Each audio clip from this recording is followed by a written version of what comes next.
ఒక 2 years క్రితం ప్రధానమంత్రి గారు హర్యానా నుంచి లాంచ్ చేశారు. బీమా సఖి LICకి ఇన్సూరెన్స్ కంపెనీ అన్నిటికీ మహిళల్ని ఏజెంట్గా గ్రామానికి పంపించి ఇన్సూరెన్స్ని ఇంకా ఎక్కువ కవరేజ్ ఇవ్వడానికి. అప్పుడు లాంచ్ చేసిన ఆ రోజే అక్కడే మేము 10 లక్షలను ప్లాన్ చేసాం. అక్కడికక్కడే ఒక 3 లక్షల మంది జాయిన్ అయినారు. 1 సంవత్సరం లోపల దాని రిజల్ట్ అద్భుతం. ఇన్సూరెన్స్ కవరేజ్ పోతుంది.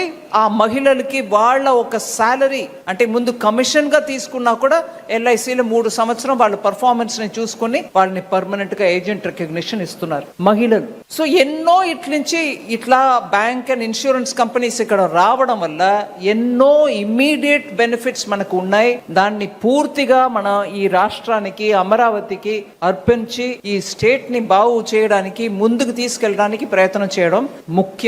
దాంట్లో నేను ప్రధానమంత్రి గారికి నేను మాటికి థ్యాంక్ యూ చెప్పడానికి ఐఎమ్ డ్యూటీ బౌండ్.